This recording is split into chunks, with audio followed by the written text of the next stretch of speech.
الحمدللہ رب العالمین والصلاة والسلام علی محمد الامین اعوذ باللہ من الشیطان الرجیم بسم اللہ الرحمن الرحیم۔ خواتین و حضرات، ہم سورہ حج کی آیت 55 سے درس کی ابتدا کر رہے ہیں۔ اس سے پیچھے آیت 54 پر جو سلسلہ بیان ختم ہوا ہے، اس میں اللہ تعالیٰ نے خاتمے پر یہ واضح فرمایا کہ ہدایت کی سنت کیا ہے۔ اس میں دو باتیں پہلے ارشاد فرمائی۔ ایک یہ کہ انسان کے باطن میں اگر صلاح و فلاح نہیں ہے، وہ اپنے اندر سے حق کی سچی طلب کے ساتھ مخلص نہیں ہے، دل میں روگ ہے،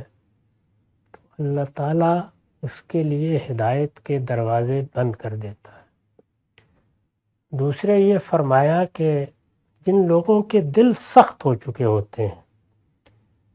ظاہر ہے کہ دل کی سختی تعصبات سے بھی ہوتی ہے،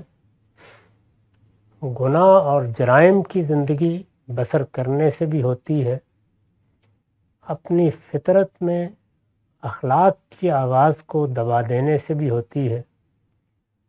یہ دونوں چیزیں اگر کسی انسان نے اپنے اندر پیدا کر رکھی ہیں تو ہدایت کے معاملے میں اللہ کی سنت یہ ہے کہ وہ اس کو سیدھی راہ نہیں دکھاتا۔ اس سے یہ معلوم ہوا کہ اصلاً انسان کے اندر جو تبدیلی آنی چاہیے وہ اس کے باطن کی تبدیلی ہے۔ وہ اپنے باطن میں اگر پاکیزگی اختیار کر لیتا ہے، یعنی باطن اگر آلودہ گناہ نہیں ہے، ظاہر میں گناہ ہو جاتے ہیں، غلطیاں ہو جاتی ہیں، انسان جذبات میں آ کر، ہیجان میں مبتلا ہو کر، رد عمل کی نفسیات میں گناہوں کا ارتکاب کر بیٹھتا ہے، لیکن باطن کی صورتحال کیا ہے؟ دل پاک ہے۔ اگر دل پاک ہے، اس میں کوئی روگ نہیں ہے، تو اللہ تعالیٰ کی عنایت دل کی طرف متوجہ رہتی ہے۔ انسان جیسے ہی کسی دوراہے پر کھڑا ہوتا ہے تو خود ذات باری کی طرف سے اس کی مدد ہوتی ہے، اللہ کے فرشتے اس پر سکینت نازل کرتے ہیں، اور جو راہ کے نشیب و فراز ہیں اس میں اس کی رہنمائی کرتے ہیں۔ انسان اگر باطن میں کوئی روگ پال لے، یعنی حسد کا روگ ہے، تکبر ہے، اپنے اوپر بے جا اعتماد ہے، انسان کسی احساس برتری میں مبتلا ہو گیا ہے، اس نے کوئی تعصب پال لیا ہے، وہ کسی چیز کے ساتھ وابستہ ہو کر اسے اپنا ذہنی مسئلہ بنا بیٹھا ہے، تو یہ سب چیزیں کیا ہیں؟ یہ دل کا روگ ہے۔ اس وجہ سے یہ بیان فرمایا تھا آیت 53 میں کہ وہ لوگ جن کے دلوں میں اس طرح کا روگ پیدا ہو جاتا ہے اور پھر ان کے دل سخت ہو جاتے ہیں، وہ پھر راہ حق کی طرف نہیں آتے۔ پیغمبر بھی مبعوث کر دیے جائیں، ان کو سیدھی راہ پر نہیں لایا جا سکتا۔ چنانچہ یہ تبصرہ کیا تھا آخر میں کہ وَإِنَّ الظَّالِمِينَ لَفِي شِقَاقٍ بَعِيدٍ۔ اس طرح کے ظالم، میں نے واضح کیا تھا کہ یہاں یہ ظالم کا لفظ ظالم لنفسہ ہی کے معنی میں ہے، یعنی جنہوں نے اپنے باطن میں روگ پال کر یا اپنے باطن کو آلودہ کر کے خود اپنی جان پر ظلم ڈھایا ہے، ان کا پھر یہی حال ہوتا ہے کہ وہ بتدریج راہ حق کی طرف آنے کے بجائے جس باطل کو اختیار کر لیتے ہیں، جس ضلالت میں پڑ جاتے ہیں، اس میں آگے بڑھتے چلے جاتے ہیں، یہاں تک کہ بہت دور نکل جاتے ہیں۔ اور جب بہت دور نکل جاتے ہیں تو انہیں واپس لانا آسان نہیں ہوتا۔ یہ ایک پہلو تھا، اور خاتمہ اس پر کیا تھا کہ وہ لوگ جو ایمان لاتے ہیں صحیح بات کو جاننے کے لیے بےتاب ہوتے ہیں، دل میں کوئی روگ نہیں پالتے۔ ظاہر ہے اس کے مقابل میں یہ ان لوگوں کا ذکر ہو رہا ہے جن کے دلوں میں نرمی ہوتی ہے، جو گناہ کر بیٹھیں تو ندامت کے ساتھ پلٹنے کی کوشش کرتے ہیں۔ ان کے معاملے میں اللہ تعالیٰ کا فیصلہ یہ ہے کہ وہ انہیں لازماً ہدایت کی راہ دکھاتا ہے۔ وَإِنَّ اللَّهَ لَهَادِ الَّذِينَ آمَنُوا إِلَىٰ صِرَاطٍ مُسْتَقِيمٍ، ان الفاظ پر وہ سلسلہ ختم ہوا۔ اب فرمایا کہ وَلَا يَزَالُ الَّذِينَ كَفَرُوا فِي مِرْيَةٍ مِّنْهُ، اس کے برخلاف، یعنی ایک تو یہ رویہ ہے جس کا آخری نتیجہ ایمان کی صورت میں نکلتا ہے، جس کا حاصل ایمان ہے۔ ایمان کا مطلب یہ ہے کہ حقائق کو ان کے سامنے آنے کے بعد ماننے میں کوئی تردد نہیں ہو، حقیقت واضح ہو گئی، پھر وہ تعصبات کے خلاف ہوئی، روایت کے خلاف ہوئی، آباء کی تعلیم کے خلاف ہوئی، سنی سنائی گرد و پیش کی باتوں کے خلاف ہوئی، انسان کے متکبرانہ احساسات کے خلاف ہوئی۔ جو بھی ہو، انسان اس کو ایک طرف پھینکتا ہے اور وہ اس ہدایت کی طرف لپکتا ہے، تو یہ ایمان کی کیفیت ہے۔ اس کے مقابل میں وہ لوگ جنہوں نے انکار کا فیصلہ کر لیا، ظاہر ہے کہ انکار کا فیصلہ دل کے روگ سے ہوتا ہے یا دل کی سختی سے ہوتا ہے، جس کو پیچھے بیان کیا، ورنہ کوئی انکار کا فیصلہ کیوں کرے گا؟ یعنی وہ استدلال کے لیے ضرور رجوع کرے گا، وہ اپنا اعتراض ضرور پیش کرے گا، وہ اگر کسی چیز پر مطمئن نہیں ہے تو اس کا اظہار ضرور کرے گا، لیکن وہ ایک طالب علم کی طرح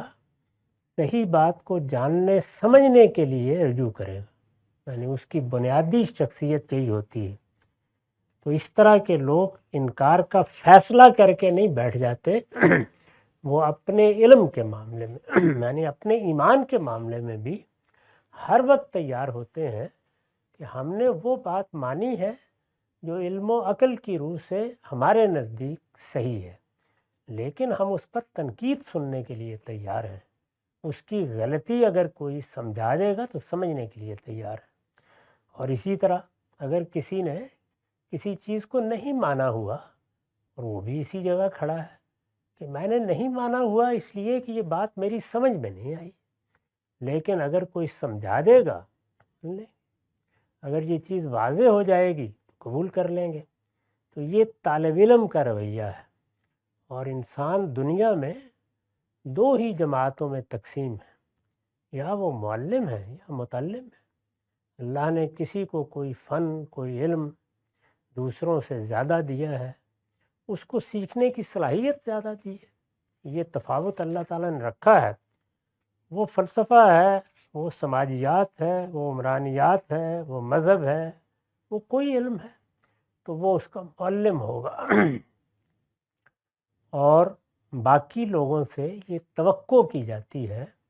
کہ وہ اس کے ہمیشہ متعلم رہیں، یعنی سیکھنے والے رہیں، ہمیشہ سیکھنے والے رہیں۔ ہمارے دین میں بھی جو تقسیم قائم کی گئی ہے وہ معلم اور متعلم کی ہے۔ اللہ کے پیغمبر بھی اپنے آپ کو آ کر جب متعارف کراتے ہیں تو دیکھیے کس طرح متعارف کراتے ہیں، وہ کہتے ہیں بعثت معلما، مجھے معلم بنا کر بھیجا گیا ہے، میرا کام یہ ہے کہ میرے پاس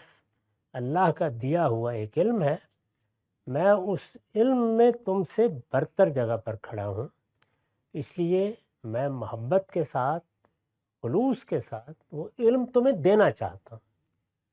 یہ علم دینا ہے، یہ میری ذمہ داری ہے، اس علم کو لینا ہے، یہ تمہاری ذمہ داری ہے۔ تو لوگوں سے یہ توقع کی جاتی ہے کہ وہ سچے متعلم بنیں۔ اسی کو ہم سادہ لفظوں میں اس طرح ادا کرتے ہیں کہ ہر آدمی کو ایک سچا طالب علم ہونا چاہیے، طالب علم بن کر رہنا چاہیے، اور یہ دعا کرنی چاہیے کہ پروردگار میں اسی حیثیت سے دنیا سے رخصت ہوں، ہمیشہ میری یہ آرزو رہے کہ رب زدنی علما، پروردگار میرا علم بڑھا دے۔ یہ جو متعلمانہ یا طالب علمانہ رویہ ہے، قرآن یہ کہتا ہے کہ جس کے ہاں یہ پیدا ہو جائے اس کو ہدایت تک پہنچانا خدا نے اپنے ذمے لیا ہوا ہے، وہ ضرور پہنچائے گا۔ اسی کو ایک دوسرے اسلوب میں اس طرح بیان کیا ہے کہ والذین جاہدوا فینا لنہدینہم سبلنا۔ جب اس طرح طالب علمانہ ذہنیت کے ساتھ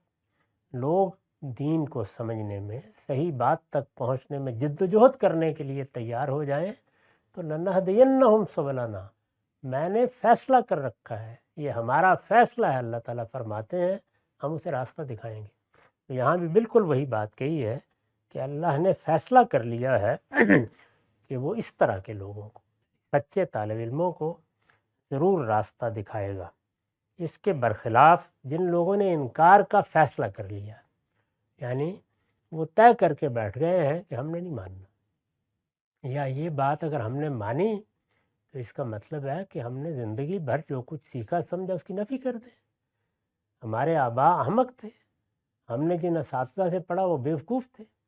تو یہ جو تعصبات کی دیواریں انسان کھڑی کر لیتا ہے،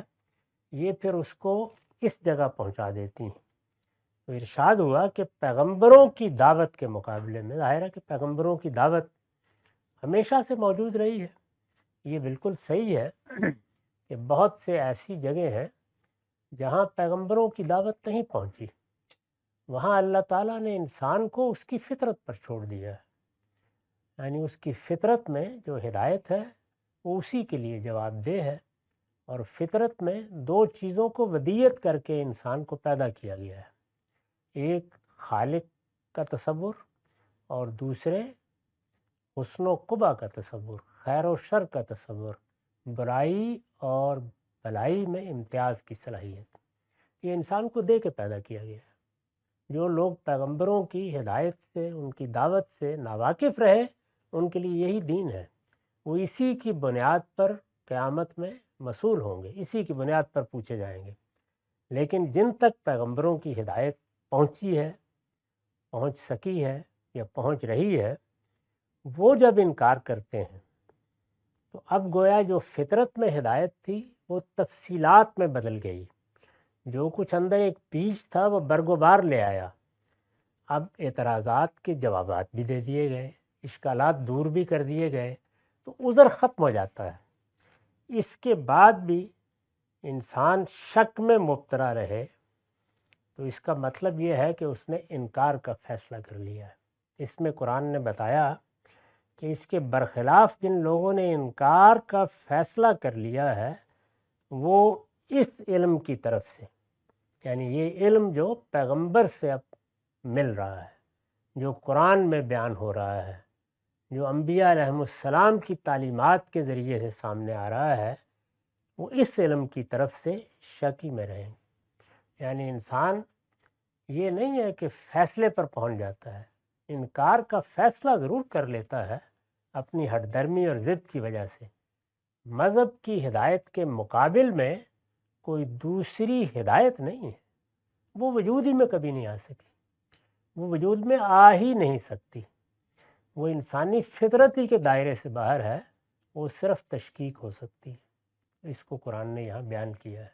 یعنی مقابل میں علم و ایمان ہو ہی نہیں سکتا، مقابل میں جو چیز ہے وہ کیا ہے؟ شک۔ یعنی یہ معلوم نہیں، درست کہہ رہے ہیں، پتہ نہیں ان پیغمبروں کی دلیل میں وزن ہے نہیں ہے، یعنی شک۔ تو چنانچہ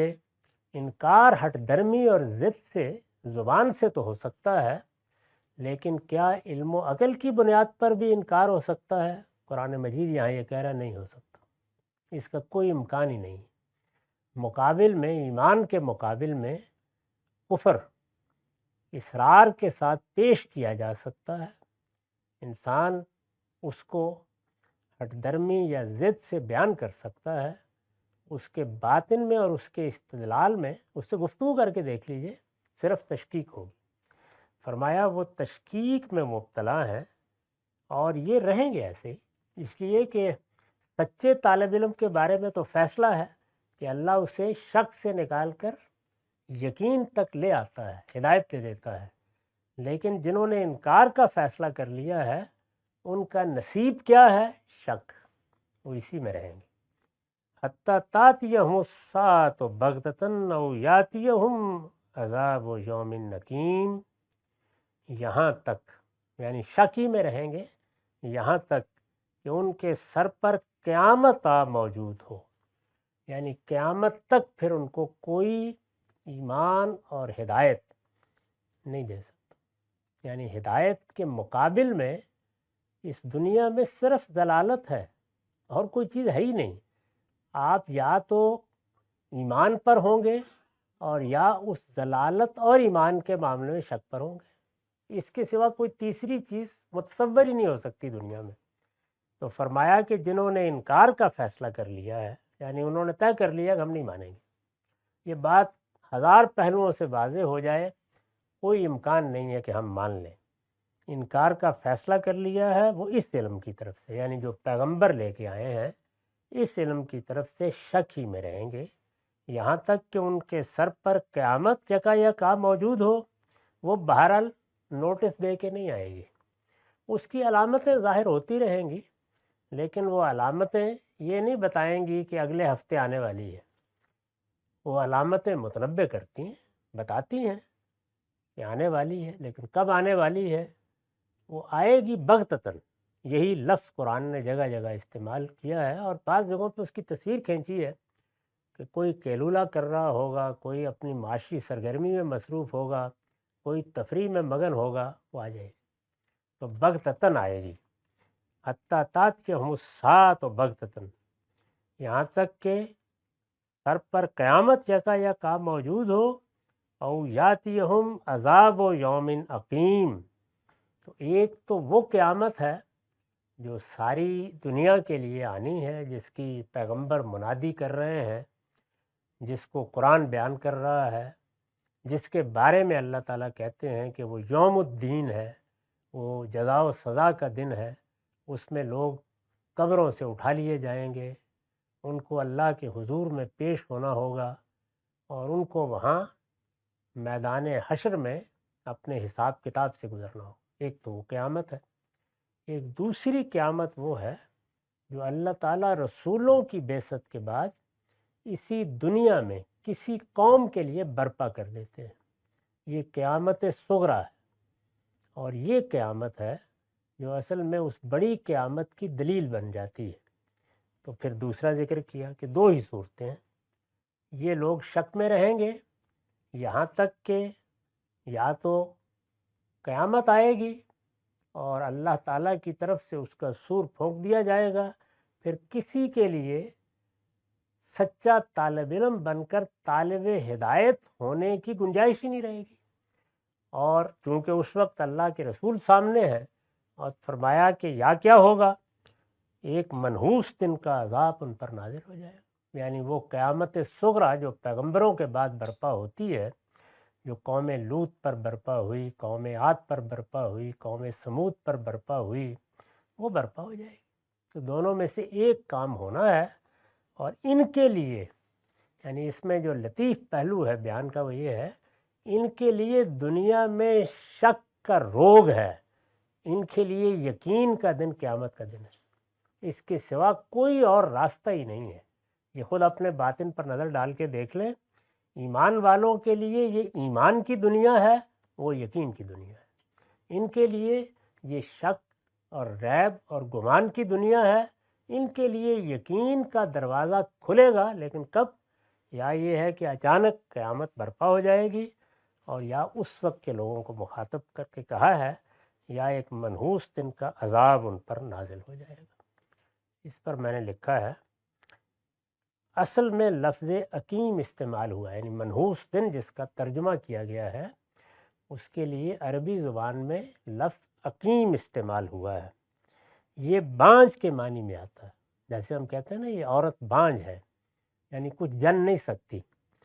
اس کا مطلب ہے عقیم یعنی بانجھ۔ یہ بانجھ کے معنی میں آتا ہے، جس سے اس لفظ میں بے فیض اور منحوس کا مفہوم پیدا ہو گیا۔ یعنی اصلاً تو بانجھ کے معنی میں تھا، لیکن جیسے دنیا کی ہر زبان میں ہوتا ہے کہ لفظ اپنی اصل سے اٹھ کر بہت سے معنی میں استعمال ہونے لگ جاتے ہیں، تو یہ منحوس کے معنی میں، بے فیض کے معنی میں استعمال ہونے لگا۔ یعنی ایک ایسا دن جس میں کوئی تدبیر کارگر نہ ہو، ہر کوشش الٹی پڑے اور ہر امید مایوسی میں تبدیل ہو جائے، تو اس کو یوم عقیم کہا جائے گا، منحوس دن۔ تو قیامت آ جائے یا وہ عذاب آ جائے جو پھر ان قوموں کے لیے قیامت بن کے نازل ہوتا ہے، اور اس سے زیادہ کوئی یوم عقیم کیا ہو سکتا ہے؟ یہاں تک کہ ان کے سر پر قیامت یکا یکا موجود ہو یا ایک منحوس دن کا عذاب ان پر نازل ہو جائے۔ فرمایا الملک یومئذ للہ، وہ اس بات کو یاد رکھیں کہ اس دن یعنی قیامت کے دن، اور اس دن جب عذاب کا فیصلہ ہو جائے گا، ان دونوں دنوں میں سارا اختیار اللہ ہی کا ہو۔ اس وقت صرف بے بسی اور کوئی چیز نہیں۔ یہ دنیا میں جو اختیار انسان کو دیا ہے، اس کے مقابل میں فرمایا کہ یہاں کیا چیز ہے جو اللہ سے بے نیاز کرتی ہے؟ وہ انسان کو دیا گیا وہ محدود اختیار ہے، یعنی اس کو اختیار ہے، وہ چاہے تو کوئی لغو بک دے، چاہے تو کسی بڑی سے بڑی حقیقت کا انکار کر دے، اس کے بعد فوراً گرفت نہیں کی جاتی، گردن نہیں ناپ لی جاتی۔ تو اس کو اختیار بھی ہے ایک دائرے میں، اور اس کو مہلت بھی ملی ہوئی ہے اس اختیار کو استعمال کرنے کی۔ یہ دونوں چیزیں اس عذاب کے دن بھی ختم ہو جاتی ہیں اور قیامت میں بھی ختم ہو جائیں گی، اور جب یہ ختم ہو جائیں گی تو پھر سارا اختیار اللہ ہی کا ہوگا۔ یعنی اس وقت تو فیصلے تم کر رہے ہو، انکار کا کر لیا، اقرار کا کر لیا، لیکن اس دن فیصلہ کون کرے گا؟ یحکم بینہم، وہ یعنی اللہ ان کے درمیان فیصلہ کرے گا۔ اس دن فیصلہ کرنے کی جگہ صرف اللہ کے لیے ہوگی، وہ فیصلہ کر دے گا، وہ ان کے درمیان فیصلہ کر دے گا، اور وہ فیصلہ کیا ہوگا؟ فالذین آمنوا وعملوا الصالحات فی جنات النعیم، پھر جو ایمان لائے ہوں گے، یعنی ایمان کا لفظ جب قرآن اس طرح استعمال کرتا ہے، اگر وہ کسی ایسی جگہ تھے جہاں کسی پیغمبر کی دعوت نہیں پہنچی تو اپنی فطرت کی کتاب کو پڑھ کر ایمان لائے ہوں گے، اور اگر پیغمبروں کی بات انہوں نے سنی ہے تو جس پیغمبر کی بات بھی ان پر پہنچی اس کو سمجھ کر ایمان لائے ہوں گے، اور انہوں نے اچھے عمل بھی کیے ہوں گے۔ اس لیے کہ ایمان میں عمل چھپا ہوا ہے۔ ایمان نام ہی اس چیز کا ہے کہ وہ ایک بیج ہے جس سے عمل کے برگ و بار پھوٹنے چاہیے۔ ایمان عمل کو لازم و ملزوم ہے، اور انہوں نے اچھے عمل بھی کیے ہوں گے۔ تو فرمایا بس یہ دو چیزیں، یہ معیار ہے جس پر ہم لوگوں کا فیصلہ کریں۔ یعنی انہوں نے ایک سچے طالب علم کی حیثیت سے صحیح بات کی جستجو کی، معلوم ہو گئی، مان لیا، یہ ایمان ہے، اور اس ایمان کے تقاضے ان کی فطرت نے بتائے یا پیغمبروں نے سمجھائے، انہوں نے اس کے مطابق اپنے عمل کی اصلاح کر لی۔ تو ارشاد فرمایا کہ جو ایمان لائے ہوں گے اور انہوں نے اچھے عمل بھی کیے ہوں گے، ان کے لیے ہمارا فیصلہ یہ ہے، اور یہ فیصلہ اس دن سامنے آ جائے۔ اور جس طرح میں نے عرض کیا کہ جن قوموں پر رسولوں کے ذریعے سے اتمام حجت ہو اور پھر وہ عذاب سے دوچار ہو جائیں، ان کے لیے یہ فیصلہ مرتے ہی ان کو معلوم ہو جاتا ہے۔ تو فرمایا کہ وہ راحت کے باغوں میں ہوں گے، ان کے لیے ہمارا فیصلہ یہ ہے۔ اور جنہوں نے انکار کیا، مقابل میں کون ہے؟ یعنی ایک طرف وہ ہیں کہ جنہوں نے ایمان قبول کیا اور ایمان کے تقاضے پورے کیے، وہ فی جنات النعیم، وہ راحت کے باغوں میں ہوں گے۔ والذین کفروا وکذبوا بآیاتنا اولئک لہم عذاب مہین، اور جنہوں نے انکار کیا اور ہماری آیتوں کو جھٹلا دیا ہے، یہ در حقیقت وہ کفر ہے۔ حقیقت سامنے آ گئی، کوئی چارہ نہیں رہا، اس کے باوجود جن کے بارے میں پیچھے بیان ہوا کہ انکار کا فیصلہ کر لیا ہے، ضد اور ہٹ درمی نے ان کے پاس کوئی گنجائش نہیں چھوڑی۔ فرمایا کہ یہ وہ مجرم ہیں جن کے بارے میں اس دن ہمارا فیصلہ یہ ہوگا۔ کیا فیصلہ ہوگا؟ فَأُولَئِكَ لَهُمْ عَذَابٌ مُّهِینٌ، تو وہی ہیں کہ جن کے لیے ذلت کا عذاب ہے، یہ اس سے دوچار کر دیے جائیں گے۔ اس پر میں نے لکھا ہے اس لیے یعنی کیوں ذلت کا عذاب ہے، گناہوں پر یہ معاملہ نہیں ہو رہا، گناہ تو توبہ کرنے کے نتیجے میں دھل جاتے ہیں، پاکیزگی انسان کا مقصد ہے اور آلودگی آ گئی، جیسے ہم آتے ہیں اپنا کپڑا صاف کر لیتے ہیں، بندہ مومن بھی ایسے ہی کرتا ہے، اس لیے کہ انہوں نے خدا و رسول کے مقابلے میں استکبار کیا، یعنی یہ جو عذاب مہین ہے، ذلت کا عذاب، دردناک عذاب، یہ کن کا مقدر ہونے والا ہے؟ یہ مستکبرین کا مقدر ہے، یعنی جنہوں نے استکبار کیا ہے، جنہوں نے اپنی انا کو اصل اہمیت دی ہے اور سیدھی راہ کو جانتے بوجھتے قبول کرنے سے انکار کر دیا ہے۔ چنانچہ ان کے بارے میں قرآن نے فرمایا ہے ایک مقام پر کہ اونٹ سوئی کے ناکے سے گزر سکتا ہے، یہ میری جنت کا دروازہ نہیں کھلوا سکتے۔ ان کے لیے استکبار ہے، کوئی معافی کا امکان ہی نہیں ہے، اس لیے کہ انہوں نے خدا و رسول کے مقابلے میں استکبار کیا، اور استکبار کی یعنی چونکہ تکبر ہے، انا ہے، اکڑ ہے، برتری کا احساس ہے، فرمایا میں نے اس کی سزا میں توہین اور تذلیل رکھی ہوئی تاکہ ان کو معلوم ہو کہ انہوں نے کیا کیا ہے، یہ خدا اور رسول کے مقابلے میں مستکبر بن کر کھڑے ہوئے، اور استکبار کی سزا یہی ہونی چاہیے کہ اس میں تعذیب کے ساتھ توہین و تذلیل کی پھٹکار بھی شامل کر دی جائے۔ تو اس لیے اللہ تعالیٰ بعض جگہوں پر عذاب کے لحاظ سے اس کو عذاب العلیم کہتے ہیں، دردناک عذاب، اور بعض جگہوں پر اس تذلیل کے پہلو سے اس کو عذاب مہین کہتے ہیں، ذلیل کر دینے والا عذاب، ذلت کا عذاب۔ فرمایا والذین ہاجروا فی سبیل اللہ ثم قتلوا او ماتوا لَيَرْزُقَنَّهُمُ اللَّهُ رِزْقًا حَسَنًا، ان کے ظلم سے، یعنی یہ صرف استکبار پر نہیں کھڑے ہوئے، انہوں نے ایمان لانے والوں پر ظلم و ستم کے پہاڑ بھی توڑے ہیں،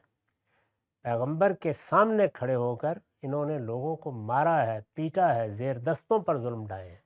گویا یہ ظالم لنفسہ ہی بھی ہیں اور ظالم لغیرہ ہی بھی، اپنی جان پر ظلم ڈھایا ہے استکبار میں مبتلا ہو کر، اور پھر اس کے نتیجے کے طور پر دوسرے لوگوں پر ظلم ڈھایا ہے، ان کو راہ حق سے روکنے کی کوشش کی ہے۔ ان کے ظلم سے عاجز ہو کر جن لوگوں نے خدا کی راہ میں ہجرت کی، ظاہر ہے کہ اس وقت صحابہ کرام کی جماعت سامنے ہے، فرمایا کہ یہ جب ظلم میں اس انتہا کو پہنچ گئے کہ لوگوں کو اپنے گھر چھوڑنے کا فیصلہ کرنا پڑا، یہ آسانی سے نہیں کرتا، یہ پیچھے زیر بحث آ چکا ہے کہ یہ وہ لوگ ہیں جن پر اللہ کے ماننے کے نتیجے میں ظلم ہوا ہے، اور الذین اخرجوا من دیارہم، یہ محض اس جرم میں اپنے گھروں سے نکال دیے گئے ہیں کہ یہ کہتے تھے کہ ربنا اللہ، ہمارا رب اللہ ہی ہے۔ تو یہ پیچھے تفصیل سے بیان ہو چکا اور بتایا ہے کہ اب ان لوگوں کو ہم نے اجازت دے دی ہے، یہ اب مزاحمت کر سکتے ہیں، اس کے اصول پیچھے بیان ہو گئے۔ یہاں فرمایا کہ ان کے ظلم سے عاجز ہو کر جن لوگوں نے خدا کی راہ میں ہجرت کی، اب ہجرت کے لیے نکلے ہیں، اور ہجرت کی تو ایسا نہیں ہے کہ انہوں نے پیچھا نہیں کیا، چلے لوگ تھے، زیر دست تھے، غلام تھے، چھوٹے تھے، بڑے تھے، نکل گئے، جا کے کسی دوسری بستی میں آباد ہو گئے، انہوں نے پیچھا کیا، یعنی حبشہ میں ہجرت کی تو پیچھے چلے گئے، واپس لانے کی صحیح کی، وہاں چونکہ ایک عادل بادشاہ تھا، اس نے انکار کر دیا،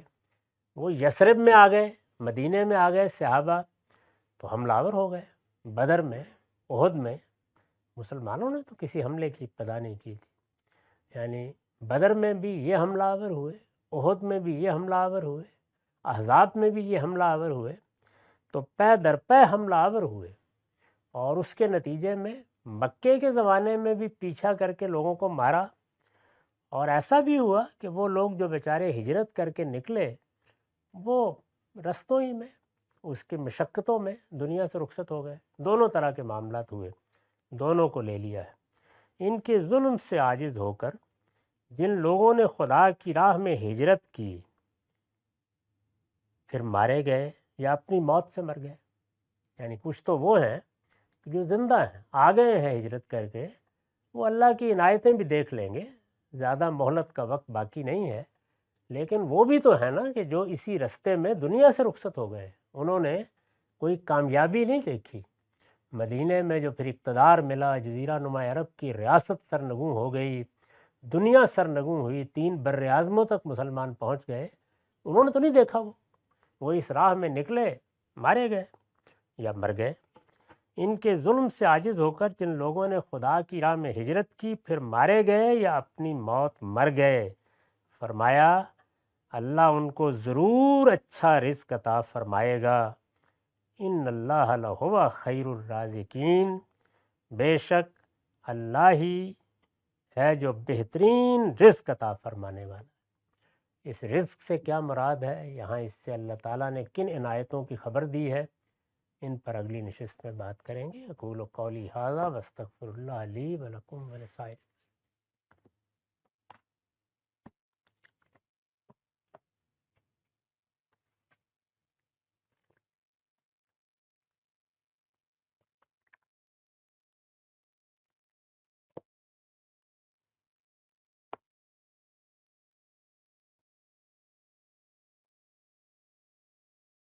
بسم اللہ الرحمن الرحیم. وعن ابی امامۃ قال قال رسول اللہ صلی اللہ علیہ وسلم ثلاثۃ کلہم ضامن علی اللہ، رجل خرج غازیا فی سبیل اللہ وهو ضامن علی اللہ حتی یتوفاہ ویدخلہ الجنہ او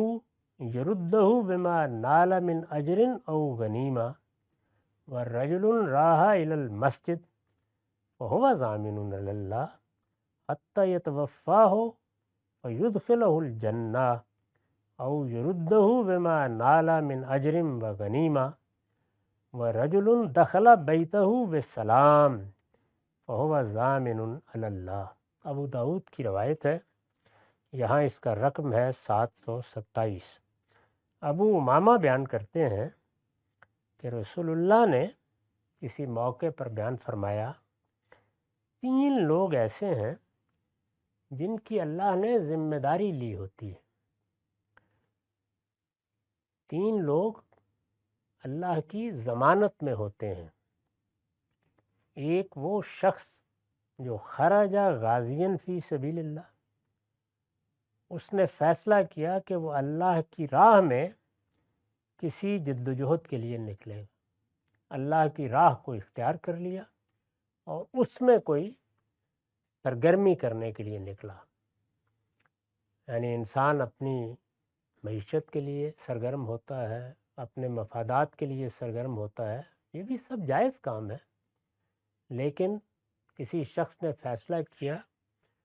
کہ وہ اللہ تعالیٰ کے دین کی کسی خدمت کے لیے نکلے گا.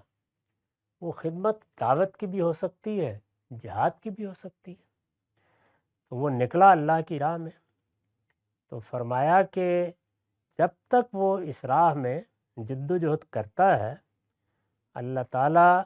اس کی حفاظت فرماتے ہیں. یہاں تک کہ موت کا وقت آ جاتا ہے تو موت سے تو کوئی بھی حفاظت نہیں ہے، اس کا وقت آ جائے گا، وہ لے جائیں گے، لیکن وہ اللہ تعالیٰ کی حفاظت میں ہوتا ہے. چنانچہ اس حفاظت کا ظہور ہوگا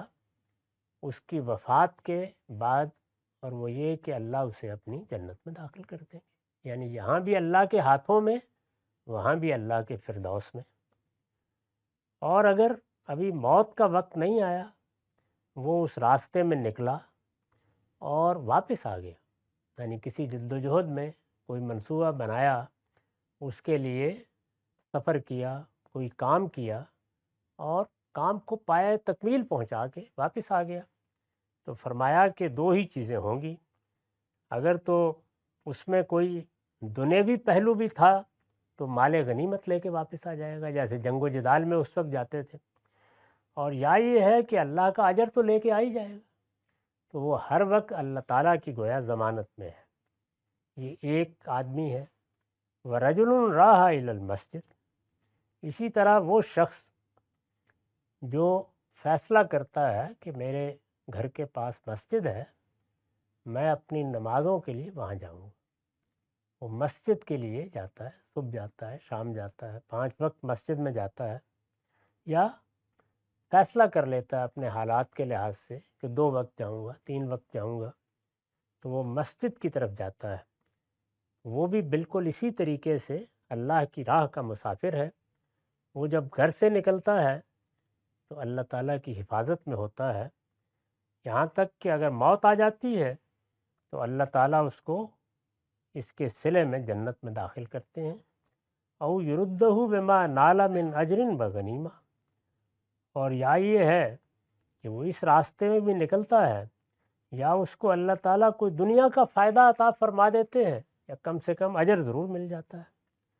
وَرَجُلٌ دَخَلَ بَيْتَهُ بِسَلام، اور وہ شخص بھی، یہ تیسرا شخص ہے، جو گھر میں جب آتا ہے تو گھر میں لوگوں پر سلامتی کی دعا کے ساتھ داخل ہوتا ہے، یعنی گھر میں آتا ہے تو ظاہر ہے کہ اس زمانے کی معاشرت کے مطابق، اور ہمارے ہاں صدیوں تک یہی معاشرت رہی ہے کہ عورتوں نے گھر سنبھالا ہوا ہے، بچے وہاں موجود ہیں۔ اب ظاہر ہے کہ آدمی گھر میں آتا ہے، باہر کی مشقتیں اٹھا کے آتا ہے یا معاش کی جدوجہد کر کے آتا ہے، تو بعض لوگ اس کا صلہ گھر والوں سے پانے کے لیے داخل ہوتے ہی لغویات میں مبتلا ہو جاتے ہیں۔ نہیں، وہ داخل ہوتا ہے تو سلامتی کے ساتھ داخل ہوتا ہے، دوسروں کو سلامتی کا پیغام دیتے ہوئے داخل ہوتا ہے، اس کے ہاتھ اور اس کی زبان سے اس کے گھر والے محفوظ ہوتے ہیں، اور وہ اچھے اخلاق کے ساتھ داخل ہوتا ہے۔ فرمایا یہ بھی ایسے ہی ہے کہ جیسے وہ خدا کی راہ میں نکلا ہوا تھا اور واپس آیا ہے، اللہ نے اس کی بھی حفاظت کی ضمانت دے رکھی ہے۔ تو اعلیٰ اخلاق کے ساتھ اپنے گھر والوں سے ملنا ملانا، ان سے پیش آنا، اچھی معاشرت کو قائم رکھنا، مسجد کے لیے دل کی آمادگی کے ساتھ نکلنا، اگر وہ قریب ہے تو جا کر وہاں نماز ادا کرنا، اور ایسے ہی اپنے آپ کو کسی دین کی خدمت کے لیے سرگرم سفر کرنا یا سرگرم جدوجہد کرنا۔ فرمایا یہ تینوں چیزیں ہیں جو اگر انسان اپنے حالات کے لحاظ سے ان میں سے کسی ایک کو بھی اختیار کر لیتا ہے تو وہ اللہ کی ضمانت میں رہتا ہے۔ تو یہ رسالت مآب نے لوگوں کو گویا ایک طرح کی بشارت دی۔ وعنہ قال قال رسول اللہ صلی اللہ علیہ وسلم من خرج من بیتہ متطہرا الی صلاۃ مکتوبہ فاجرہ کاجر الحاج المحرم ومن خرج الی تسبیح الضحیٰ لا ینصبہ الا ایاہ فاجرہ کاجر المعتمر وصلاۃ علی عشر صلاۃ لا لغو بینہما کتاب فی علیین۔ احمد اور ابو داؤد کی روایت ہے، یہاں اس کا رقم ہے 728۔ وہی ابو امامہ بیان کرتے ہیں کہ رسول اللہ نے فرمایا صلی اللہ علیہ وسلم، جو شخص گھر سے نکلا، اس نے وضو کیا، پیش نظر یہ تھا کہ میں فرض نماز پڑھنے کے لیے مسجد جا رہا ہوں، تو فرمایا کہ جانتے ہو کہ اس کے اجر کا معاملہ کیا ہے؟ اس کا اجر ایسا ہی ہے جیسے کوئی آدمی حج کے لیے احرام باندھ کے نکلتا ہے، وہ بھی خدا کی راہ میں نکلتا ہے، یہ بھی خدا کی راہ میں نکلتا ہے۔ جو آدمی چاشت کی نماز پڑھنے کے لیے نکلا اور سوائے اس کے اس کے پیش نظر کوئی اور چیز نہیں ہے، یعنی یہی چیز اصل میں اس کو اٹھانے کا باعث بنی ہے، اس نے اس کی مشقت اٹھائی ہے، اس کا اجر بھی ایسے ہی ہے جیسے کہ ایک عمرہ کرنے والے کا اجر ہے۔ اور اسی طرح سے وہ شخص جو نماز کے بعد ایسے ہے کہ اس میں کوئی اس نے لغویت نہیں برتی، اس کے لیے اللہ تعالیٰ کے ہاں علیین میں اس کا دفتر ہے، اور یہ وہ چیز ہے کہ جو اللہ تعالیٰ کی رحمت سے اس کو حاصل ہو جائے گی، ایک نماز کے بعد دوسری نماز تک لا لغو بینہما، اس نے اپنے آپ کو کسی لغویت میں مبتلا نہیں کیا۔ یہ سارا باب چونکہ مساجد کا باب ہے تو اس میں اس کا اجر بیان ہوا ہے، ایک بندہ مومن کو اس کے لیے کیسے تگ و دو کرنی چاہیے اس کی ترغیب بیان ہوئی ہے۔ یہ معلوم ہے کہ نماز تو ہر جگہ ہو جاتی ہے، لیکن اگر گھر کے قریب مسجد ہے تو پھر بندہ مومن کو مسجد کا حق ادا کرنا چاہیے اور مسجد ہی میں جا کر جس حد تک ممکن ہو نماز ادا کرنی چاہیے۔ وآخر دعوانا الحمدللہ رب العالمین۔